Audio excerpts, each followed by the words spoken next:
इस औरत को एक न दिखने वाली दीवार ने 5 सालों तक कैद रखा।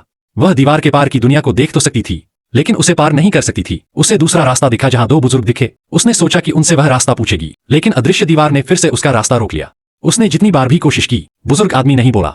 ऐसा लगा जैसे समय रुक सा गया हो। और अजीब बात यह थी कि नल से पानी बुजुर्ग के हाथ पर गिर रहा था, लेकिन वह हिल तक नहीं रहा था। यहाँ तक कि बुजुर्ग औरत भी नहीं हिल रही थी। यह डरावना दृश्य देखकर अन्ना डर गई। वह भागकर अपने घर में वापस आ गई। अच्छी बात यह थी कि वह अकेली नहीं थी, उसके पास एक कुत्ता था।